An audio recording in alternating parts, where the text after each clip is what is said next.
Assalamualaikum warahmatullahi wabarakatuh. Selamat malam semuanya. Perkenalkan, nama saya Muhammad Andika Nugrah. Saya dari kelas SIKC 4A dengan NIM C050424009. Pada kesempatan kali ini, saya akan mempresentasikan hasil proyek ujian akhir semester mata kuliah data mining yang berjudul klasifikasi risiko serangan jantung menggunakan algoritma random forest classifier pada dataset pasien comorbidity risk assessment. Presentasi ini akan membahas latar belakang metodologi penelitian, implementasi algoritma random forest classifier, hasil evaluasi model, serta kesimpulan penelitian. Sini ada latar belakang. Nah, pada penelitian ini terdapat 4 konsep utama. Pertama, data mining merupakan proses mengekstraksi pola dan informasi dari kumpulan data untuk menghasilkan pengetahuan yang bermanfaat. Kedua, penelitian ini menggunakan metode supervised learning, yaitu metode pembelajaran mesin yang memanfaatkan data dari data yang telah memiliki label sebagai acuan selama proses pelatihan. Ketiga, algoritma yang digunakan adalah random forest classifier. Algoritma ini merupakan metode ensemble yang membangun banyak decision tree, kemudian menghasilkan keputusan akhir berdasarkan mekanisme majority voting sehingga mampu meningkatkan stabilitas dan akurasi prediksi. Terakhir, proses evaluasi yang dilakukan menggunakan computation metric, accuracy, precision, recall, dan F1 score untuk mengetahui performa secara menyeluruh. Selanjutnya di sini ada alur proses data mining. Tahapan pertama adalah membuat dataset. Tahapan kedua di sini adalah menghapus atribut yang tidak diperlukan dan membentuk variabel target. Yang ketiga yaitu menangani missing value. Lalu di sini ada tahap keempat adalah melakukan one-hot encoding pada atribut categorical. Tahap kelima adalah membagi data menjadi data latih dan data uji dengan proporsi 90 dibanding 10. Tahap keenam yaitu melatih model menggunakan random forest classifier. Tahap terakhir adalah mengevaluasi model menggunakan beberapa metrik evaluasi. Melalui tahapan tersebut diperoleh model klasifikasi yang siap dievaluasi. Pada slide ini, ini hasil pembahasan dataset yang digunakan. Dataset yang digunakan adalah patient comorbidity risk assessment yang diperoleh dari platform Kaggle. Nah, dataset ini terdiri dari 10.000 data pasien dengan 20 atribut yang memuat informasi mengenai kondisi kesehatan pasien seperti usia, jenis kelamin, indeks massa tubuh, riwayat penyakit, gaya hidup, dan indikator risiko kesehatan. Variabel target yang digunakan adalah risk class yang membentuk dari atribut heart attack risk percentage menggunakan metode binarisasi berdasarkan nilai median. Selanjutnya, tahapan pre-processing data. Nah, tahapan berikut ini adalah processing data. Nah, pertama, saya menghapus atribut patient ID karena hanya berfungsi sebagai identitas pasien yang tidak berpengaruh terhadap klasifikasi. Nah, selanjutnya saya membentuk variabel target risk class yang menggunakan nilai median sebesar sebentar. Nah, selanjutnya saya membentuk variabel target risk class menggunakan nilai median sebesar 15,90%. Nah, kemudian saya menangani missing value pada fitur numerik digunakan metode median, sedangkan fitur categorical digunakan metode modus atau nilai yang paling sering muncul. Setelah itu, saya melakukan one-hot encoding agar seluruh atribut categorical yang yang berubah menjadi bentuk numerik dapat diproses oleh algoritma random forest. Nah, hasil processing ini menghasilkan distribusi kelas yang seimbang, yaitu 4.987 data low risk dan 5.013 data high risk.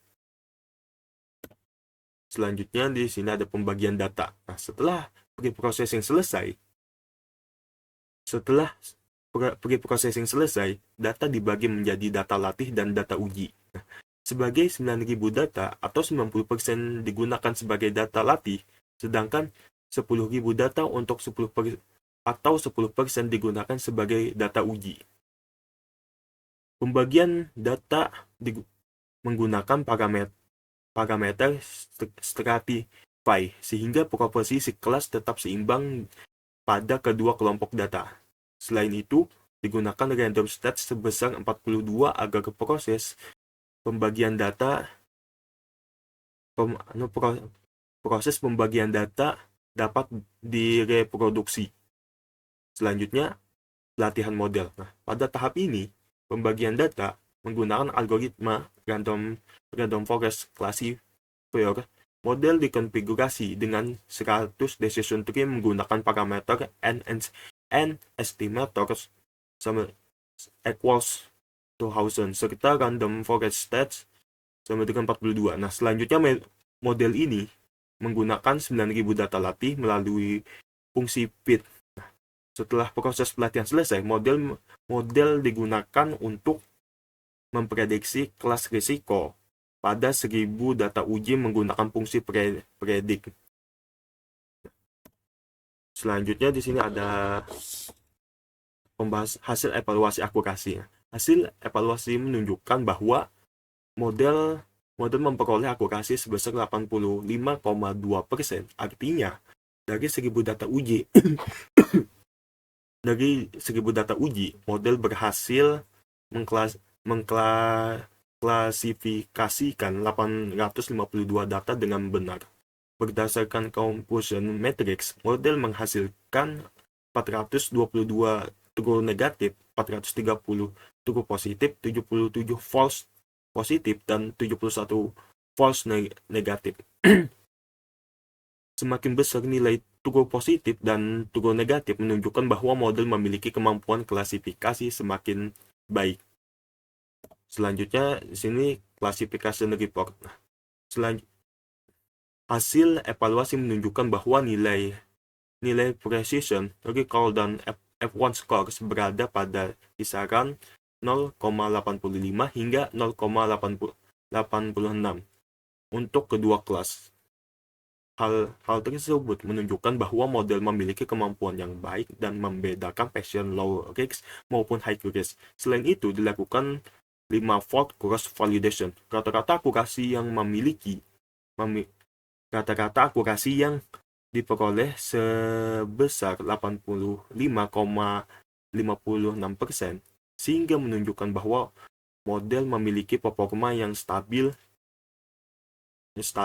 dan mampu melakukan generalisasi dengan baik pada data yang berbeda. Selanjutnya ada fitur improvements. Tahap ini adalah analisis fitur improvements.